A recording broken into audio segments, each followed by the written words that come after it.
Well, we have a lot to be grateful for this year. I think, coming out of the hurricane, we've really seen people come together. And one of the icons of our community is Cheryl. And I never know how to say your last name. Is it Antoncic? Antoncic? I always think of now it's Antoinette. It suits now. It suits now. So, Cheryl came right out of the gate and invited World Kitchen into her kitchen to feed Western North Carolina. When we did Hatchaween, which benefited something else that she started, which is mental health, at that time they said they had just scaled back to serving 18,000 meals per day out of the kitchen. So it's wildly impressive. So we're gonna do the little thing, our mission. Big shout out to all of the volunteers. I'm Erica Como, Eric Wenzel, Beverly Durango, Bill McKinnon, Nick Breen, and Sean Como and Tamara Lee. So we're gonna do the presentation. Afterwards, we're gonna move on to Q&A. So if you have a question, stand up, raise your hand, then stand up and introduce yourself. That's how we make community. That's how we connect. How many of you is it your first time coming to Online Cups? Yeah, and then we try to keep it to one question per person. Oh, all right, so without further ado, Cheryl, can you please come take the stage and talk about your project? Thank you all for being here, and special thanks.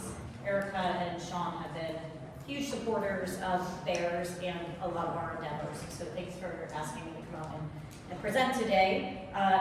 As Erica said, I'm Cheryl, and I'm the co-owner of Bear Smokehouse right here downtown on Cox Avenue, as well as at Sweet Creek Brewing. Bears is going to be opening tomorrow, so if you guys are missing Bears, come out and see us. Finally back open to the public. But I'm here today to share an initiative that's launched through our charitable arm, the Bears Foundation, and that initiative is called Hot Meals for Hope. And this initiative needs urgent attention and financial support. Oh, I'm supposed to be clicking. Or I can be your. Or we can click. Yeah. I figured it out. So Hurricane Helene's impact on Western North Carolina has been profound. And we're all becoming familiar with disaster recovery lingo, whether we like it or not, right? So all of a sudden it's the short, it's the mid, it's the long-term recovery phases. And while some say the emergency phase is over, I'm here to challenge that because it's not over for everyone in our community. So, but before we get to the specifics, right, I'm gonna pretend I'm a professional presenter. We're gonna set the stage. And I hate when people do this, but I'm gonna do it anyway. All right. If you're comfortable, close your eyes for a moment. Now imagine you've had one of the worst days of your life at work. You're feeling tired, you're overwhelmed, the day's drawn to an end, and you have to go home, feed yourself and or your family. So now imagine walking into your home to find that someone's already thought of this for you, and a hot meal is waiting for you on the table. Open your eyes. How did that make you feel? Relief.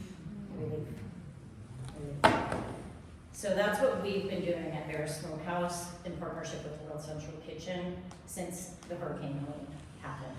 For a lot of people in our community, we've served approximately 1.2 million meals since starting. We were serving as many as 40,000 meals a day. And it was covering an area that was about a 1 to 1.5 hour radius of Asheville. World Central Kitchen had other hubs like ours, smaller scale in eastern Tennessee, as well as out to Boone area. And they were all down into Florida where this hurricane came from. But out of our field kitchen is what they call it, we put out 1.2 million meals, servicing all of the surrounding counties. It was a massive lift, and I'd love to get into all of that, but we don't have time, but I'm happy to share how that all happened in the future. So these efforts provided immediate relief. They helped stabilize the region. I think I was supposed to be on the next slide. Yeah. And however, organizations like World Central Kitchen and now the American Red Cross, who we've had a relationship with for the past few weeks, and we've been providing meals for their recipients, they've defined, based on their definition of emergency, that their work is over here. And that now starts our mid-term part of the recovery process. And that means this is the period of time that they believe, or we are all believing, that our community is ready to take care of ourselves. Whether that's an individual community or family can provide for themselves, or as a community, we can provide for those who can't.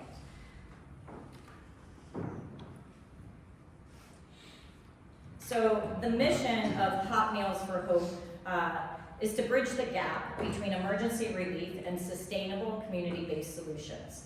Our goal is to provide 360,000 meals to heavily impacted communities through winter 2025, January to March. Simultaneously, it's going to establish a system that meets the needs of our region in a long-term phase of recovery, building infrastructure and capacity for an existing nonprofit here in our area to address food insecurity in the years to come, and for future disasters. It's also going to serve as a replicable disaster response model for other communities. So you're probably asking, everyone asks me, well, where's FEMA in all of this? Where's the government? Why aren't they paying for this? So we did go down that path, and it was the first, we have to go down all paths. I would say, not very confident that that path was going to be a viable solution, and while the county and the state do not disagree that there is a need through the winter to continue to feed people, they simply, the way that things work in the red tape, they have to have the money up front to fund it in order to then ask for FEMA reimbursement. So that, from my understanding, is it just wasn't financially an option for the county or the state to put in that request and put that money up front. So it brings us to where we are today with World Central, so FEMA government not being a path, World Central Kitchen and American Red Cross indicating that their financial support will be phasing out. So I have commitment from American Red Cross through December 15th, which is longer than they anticipated being here, as well as World Central Kitchen, which as of yesterday confirmed that they will stay through the end of December, providing financial support. So their decision is based on indicators that tell us that, the majority of our community members are able to provide for themselves. So they look for things like utilities being restored, grocery stores being reopened and stocked, there being ample food available, as well as roads that were once inaccessible and now usable again. And I don't know how many of you have gone out to see areas like Burnsville, Bakersville, Bat Cave, Chimney Rock. Those roads may be accessible, but they're certainly frightening to drive on. And those of us that do are taking a risk when we drive them every day. So asking community members to come in on a frequent basis to get to the grocery stores that are open, in my opinion, is not necessarily an indicator that our community is okay.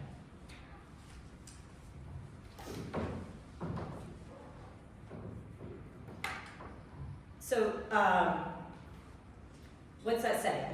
We are currently serving, yesterday I think we did 3,400 meals plus Red Cross meals. We're serving just over 4,000 meals a day still.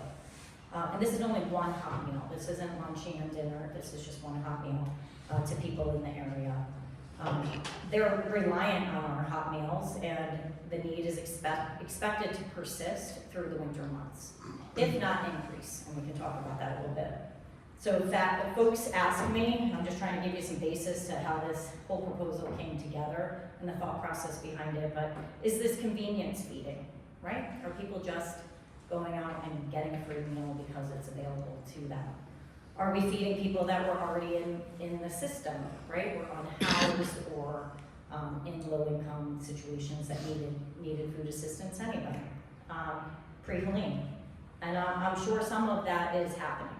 But and actually we have Megan here today, who has been a local working through World Central Kitchen out in the community doing their community outreach, and they've done a really good job, an entire team of understanding and staying in touch with the 40, what was 40,000 meals.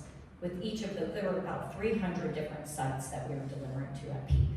And staying in contact with that main person or people that were running that site to understand as the need reduced. And we're happy that the need has decreased to what it is. But for those 4,000 people, I can assure you, they're not out there getting a free meal just because it's available. This is providing substance and nourishment and a lot of that feeling of relief. I don't think that any of us would stand in line for an hour waiting for food if we had another alternative in the cold. So the meals are also going to the hardest hit communities. Swannanoa, Black Mountain, Burnsville. We have a woman that takes food directly in Canton and Candler out to homes, primarily people that are lack mobility, elderly, etc.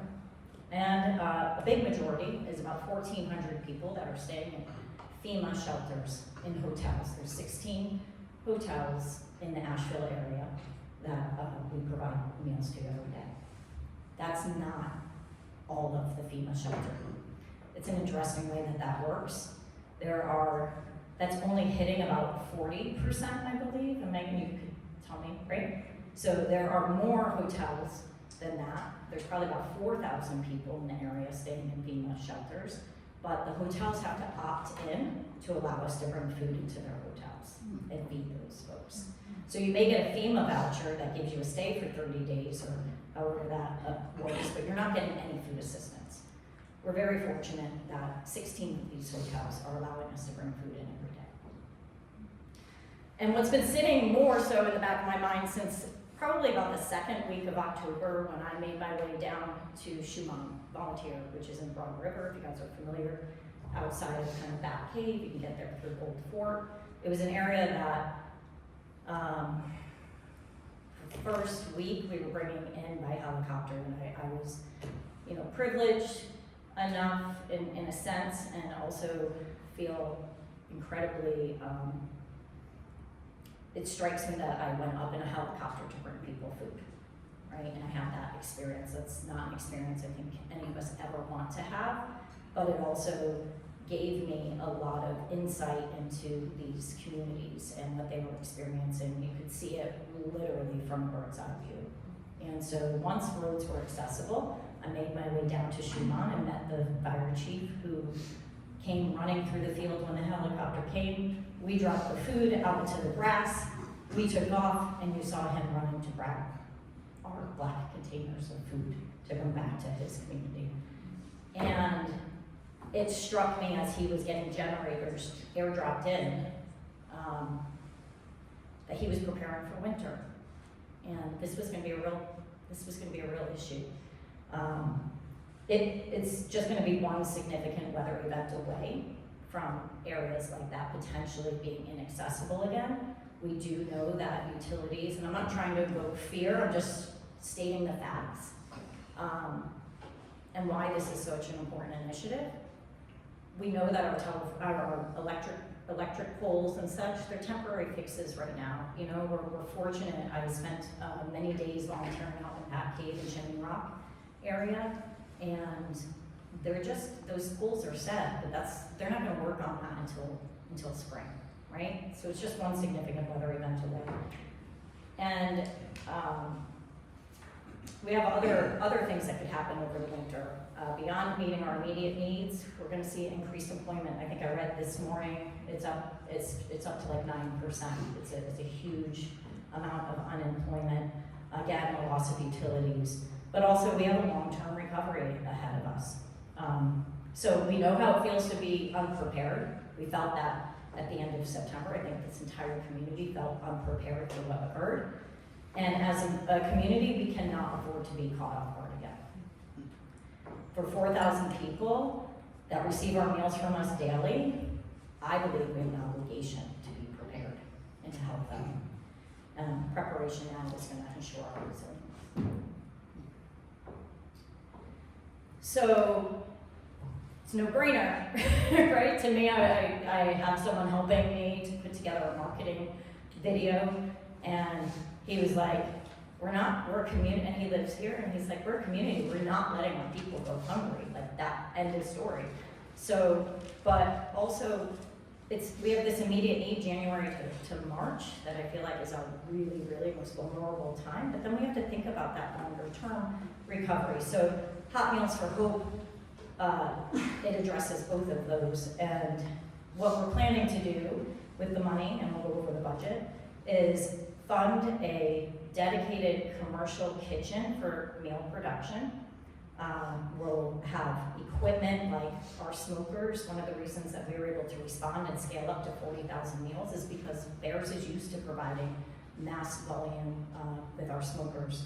But tilt skillets, combi ovens, glass chillers, all of this type of equipment that you need to be able to produce a large volume, but do it safely. That's another concern, is how safe food is produced. Training and culinary oversight for large-scale food production and administrative support, including continuing that community outreach and data collection, which I don't want to get into all of that. I'm working with some different organizations as well as some county officials of how we can use this program to inform where the most vulnerable populations are that need additional support, because where the food need is, there's other needs. There's medication needs, there's housing needs, there's a whole slew of things happening, right? But this infrastructure and training that we're gonna provide to a nonprofit here in Asheville, which we'll get to, is gonna prepare our community to respond to future disasters and needs, even small scale ones. If you guys recall, I wasn't personally impacted, but family members were when there was the water outage two Christmases ago. We had that cold snap, and it was about 2 weeks that people were without water here in Asheville. Or the floods in Haywood County from Tropical Storm Fred in August of 2021. If we have a nonprofit set up and properly equipped, they can respond to any small crisis or disaster that happens here, and we can take care of ourselves. And I'll tell you, mountain people, that's what they want to do. They want to take care of themselves. So that brings us to our next slide. So what's that implementation plan? Bears Foundation. So Bears, we have our nonprofit.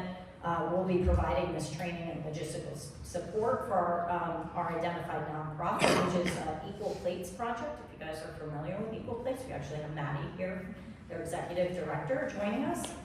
They're based here in Asheville. I'll talk about that a little bit.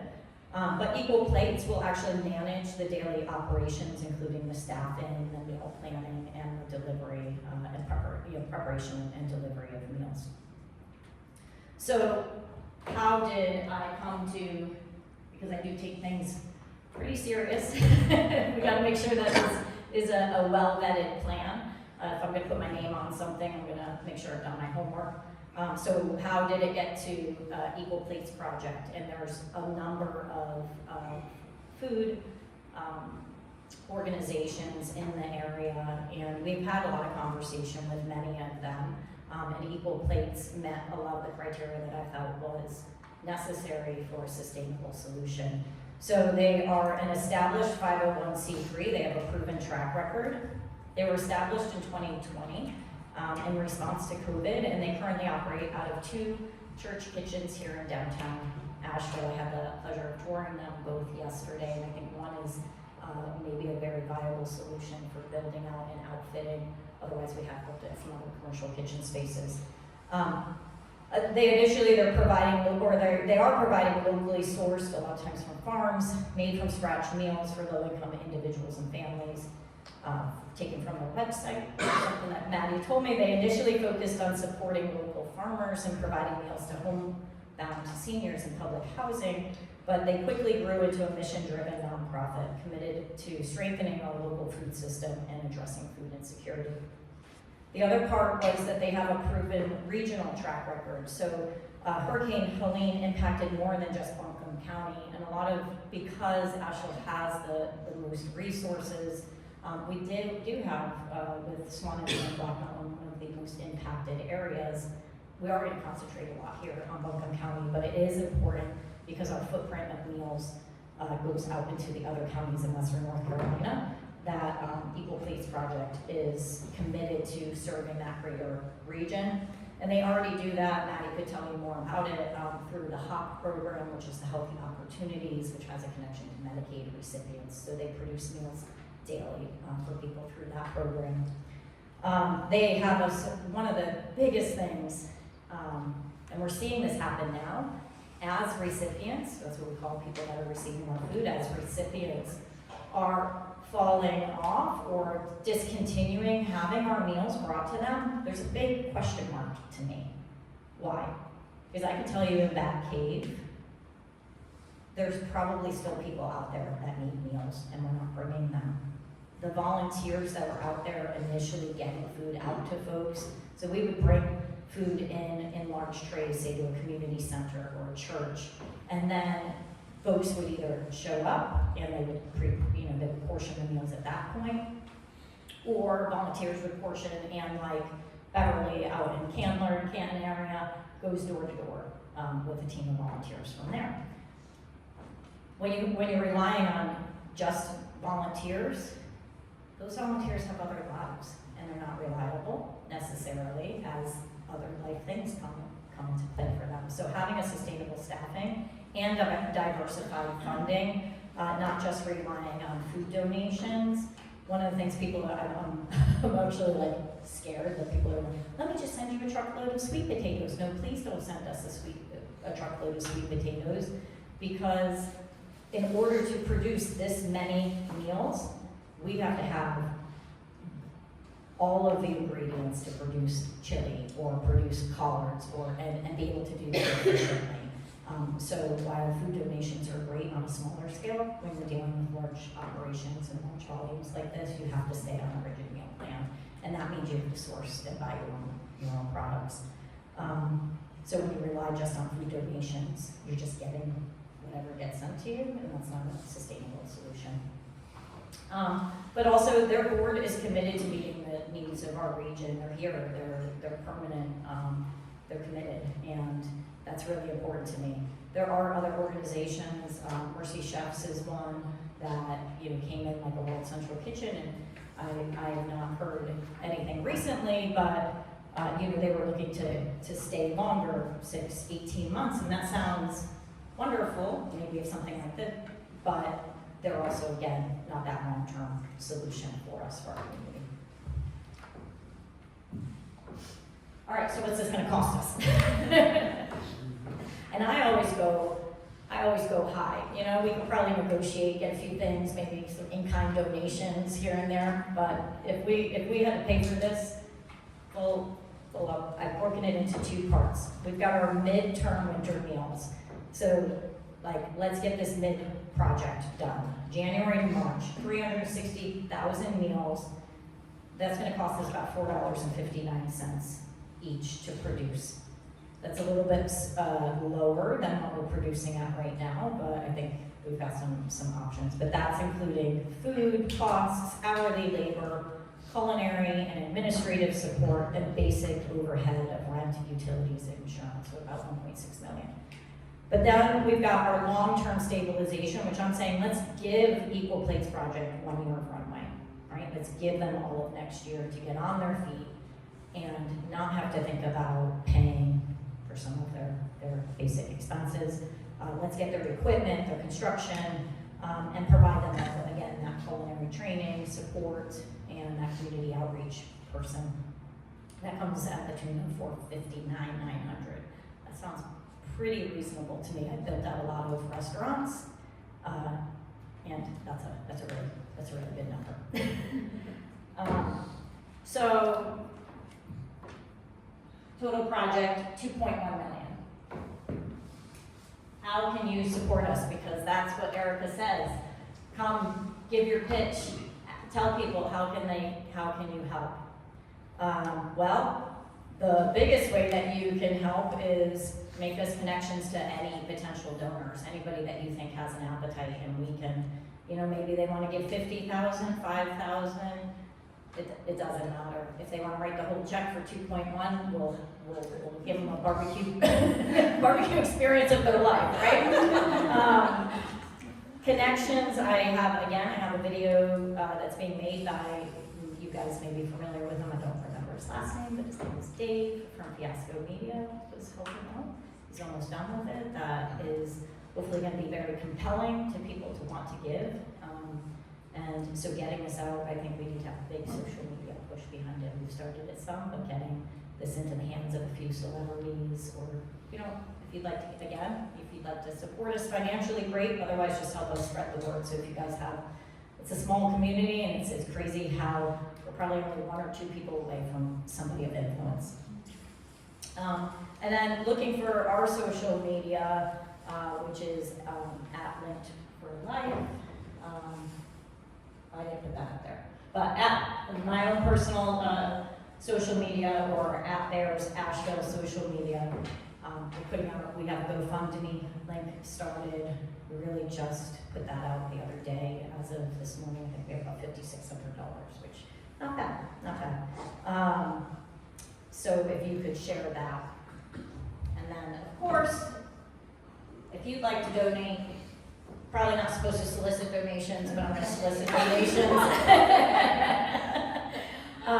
Again, $4.59 pays for 1 day of one meal for one person. $30 is 1 week, about 7 meals for one person, and $120 is a week of 7 meals for a family of 4. So, putting that out there, if you do reshare and just calling that out, you know, even $30 helps feed a family, feed one person for a week. The number of $30 donations I got yesterday is pretty significant. So, just in closing, I just want you to imagine being part of this solution. And it not only feeds people, but it prepares our community to weather all future storms, all future events, both literally and figuratively.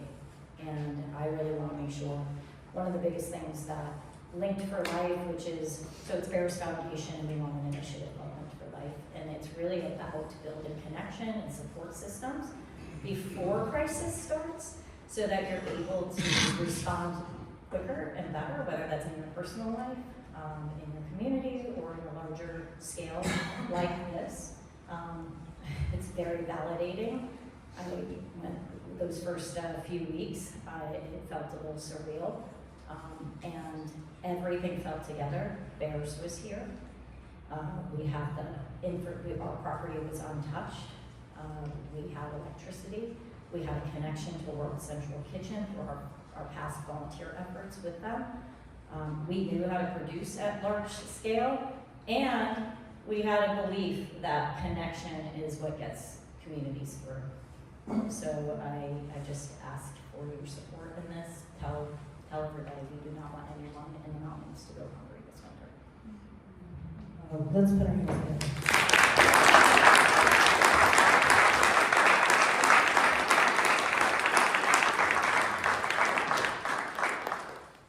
All right, who has a question for Cheryl?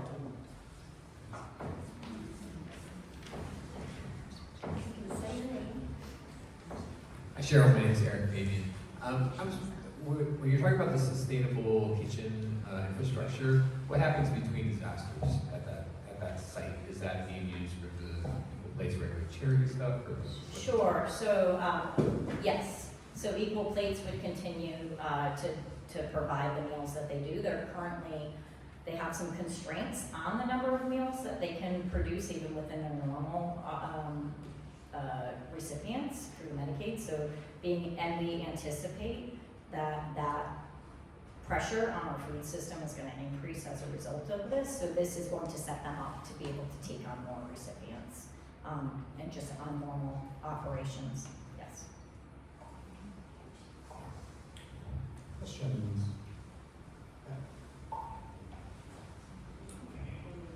Hi there, Christina Ball.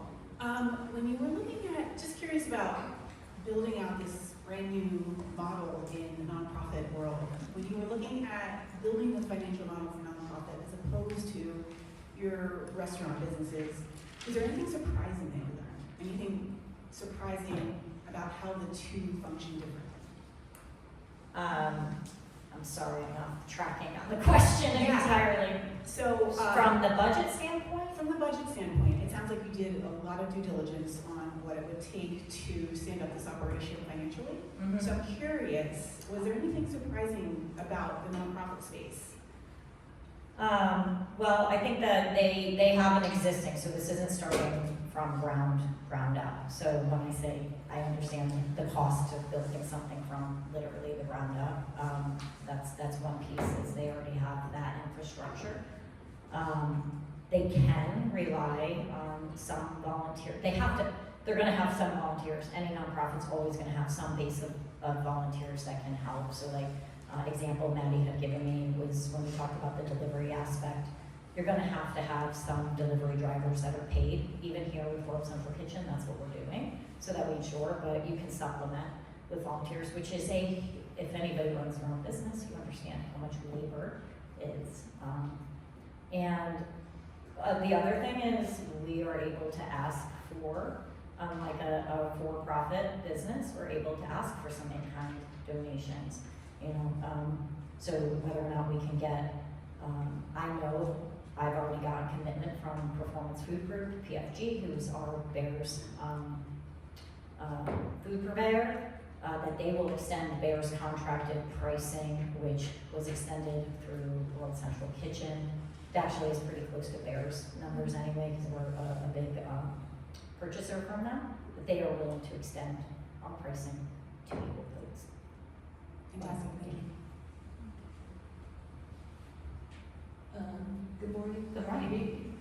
Just wondering if Amy Tech's culinary department would be a source of maybe interns, maybe a concentration on not food in the nonprofit world. Have you tapped into them? So, Is it a source? we have not, and that's a great idea. But one thing that we have spoken about is really, because this is such a localized approach, the more people that, one of the biggest pieces for me was the fact that this has paid staffing and opportunities to develop and put money and resources back into our local economy. So, no, not yet, but yes, I bet you that's a path that we take. I'm Yes. Amy Kubota. Thank you so much for what you've done Yeah. for this region. It's amazing. Just curious if you have made connections with Dogwood Health Trust or Yeah, I'll tell you a couple of the big names that are out there. So yes, Dogwood has our proposal in front of them. I'm hoping to do some follow-up. I'll be quite honest, this maybe, and maybe you can probably jog my memory, I think, or Maddie, maybe this was 2 weeks that we put in. Yeah. Like, this came together very, very quickly. And so now we're in that kind of donor follow-up, like get this to, call this person, who knows this person, can you get this to somebody over there, and who's that best person? So Dogwood has it in front of them. I have a big insurance company that I'm supposed to follow up with. I have a grant application in with, I think it's the Western North Carolina, I'm almost gonna mess that, Community Foundation of Western North Carolina. And tonight we have an event that our proposal may go way in front of, and hopefully that is gonna name some good interest and bigger financial dollars. Dave Copperman, right here. Yes. I recently heard a presentation from Meals on Wheels. One train, okay. Dave Copperman, I recently heard a presentation from Meals on Wheels. Is their mission, I guess, restrict them more to the elderly, that they weren't a good client, or if you had talks with them as well? I have not, but Maddie, can you answer that? Sure. Yeah, Meals on Wheels model is very specifically tailored to the senior population, and how do I say this diplomatically? They're at capacity. Yes, and also an essential part of how Equal Plates operates is sourcing from local farmers and making meals that are extremely delicious and extremely nutrient dense. And I think that there's some differences there. Yeah, the only thing I know about Meals on Wheels is my mom is a volunteer delivery driver in Connecticut. But sometimes what you do find, and that's the inflexibility sometimes, it's the beauty and it can become, right, like the inflexibility. So when you have a really, and I'm not saying that because I can't say this 100%, but you use World Central Kitchen and American Red Cross. They are emergency relief aid, right? That's their niche. They do a great job. I am so grateful that they came to our community. Without their help and their resources, people are always like, oh, thank you so much. I just gave them the space and the platform to, and yes, we put in a lot of hours and a lot of hard work, but that's what they did. But now, this type of work, this mid and long term, that's not their niche. So sometimes so creating a model that we are and looking to do with Equal Plates provides that flexibility for them to continue normal operations, scale up to meet the needs of our community that we anticipate.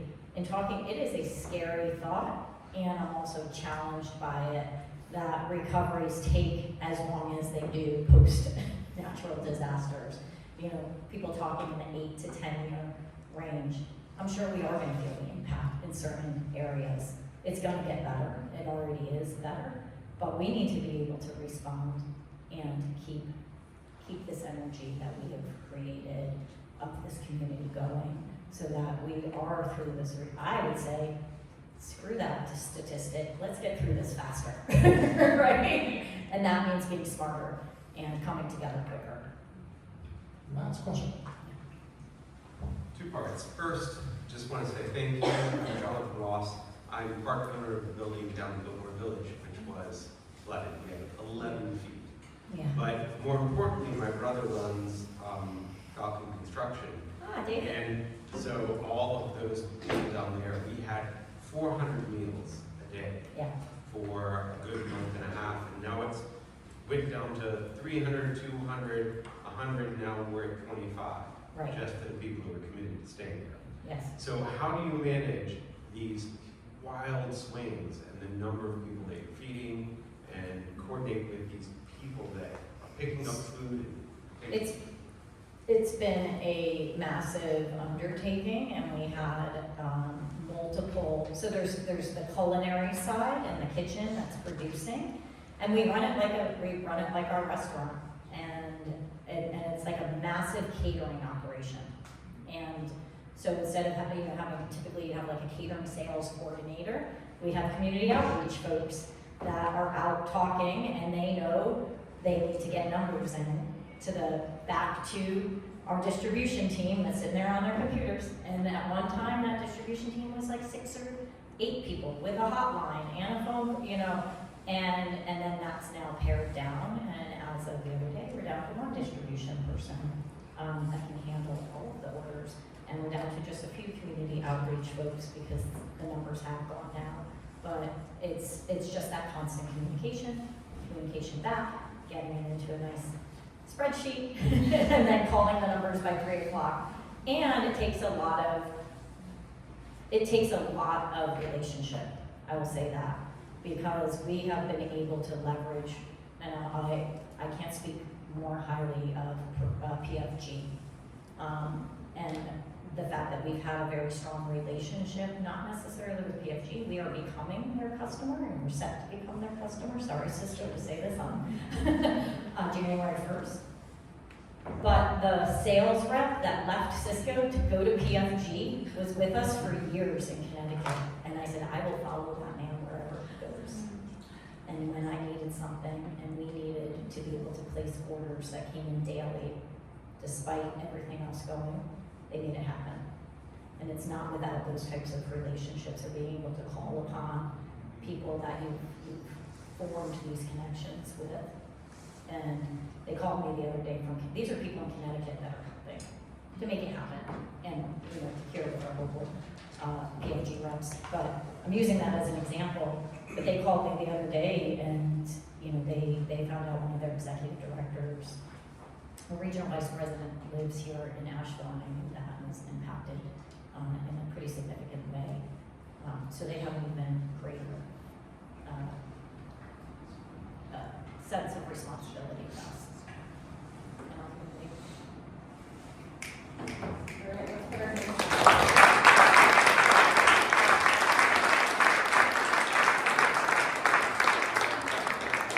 I just have to say, I'm so impressed with you. Like, Cheryl, I'm like, when I grow up, I want to be like Cheryl. I didn't grow very tall, so. Take up a lot of space though.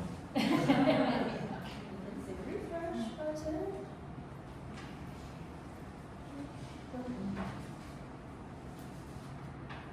So, I believe, okay, if you can all take a minute to take out your phones, just do the quick thing that we've done before. It helps with getting 1 million cups funded through grants, and that way we can bring all these people to the stage to share their ideas, their dreams, their visions, and their passions. Got it? Thanks to our event sponsors, we have Charlie and Troy Ball, who generously donate the space each week, the Hatch Foundation, Western Carolina University, SCORE, Colton Groom Financial, ERC Broadband, Mountain BizWorks, Dynamite Coffee Roasting, WNC Business, Hatch Co-working, Inside Edge Consulting, and now we have Cheryl the Guinea Chick Brookhausen, who's making coffee. She couldn't be here this week, but she will be the other Cheryl. I have 3 Cheryls in my life, and they are like all really amazing. She makes people. pie though, so. Yeah, she does. Yeah, she makes pie. You make the barbecue. I'm like, I'm showing up to wherever you guys are. We have coffee again, which is like amazing. If you have a mug, please return it to the mug library. Do not take it to co-working. Do not pass go. I will hunt you down. So next week we have Third Room, and they have just opened. It's a new music venue that has just opened in the old Jubilee space. It's a really kind of cool concept that they have brought to Asheville and exists, I think, in New York and London. They're gonna have like this like portal thing that they have like in New York where you can be like, hello Tokyo, and people in Tokyo are waving back at you. I don't know what is going on, but I'm excited to find out more. So that is next week. And this Friday is the Hatch Holiday Party, and we wanted to invite all of you. You must RSVP. I think maybe I might have the link here, we'll see. But we are doing karaoke. So we're going to be raising money while we sing songs, or donate each other to sing songs, or pay to not have to sing a song. These are all options, but it's going to be a great time. The food is being done by Cheryl the Guinea Chick Brookhausen. And Jeffrey Kaplan, he is doing his debut as DJ Snowballs on WWMC. One other thing is that we're also doing tomorrow night. Some of our members wanted to do an artist market, and so that'll be happening right here tomorrow from I think like 4 to 8. So if you want to come and do a little Christmas shopping, feel good about each purchase, that it goes to local people, come by tomorrow at 4. And if you'd like to present, we are now booking into the new year. So snap a picture, take a picture. We're excited to go into 2025. We can't wait to see what happens next. Thank you all for coming. Have a great day. And also, if you can help me stack chairs, all the big, strong men in the back, I see you. I can't wait for you to help me stack chairs for the next thing that's coming in today. Thanks so much. Bye-bye.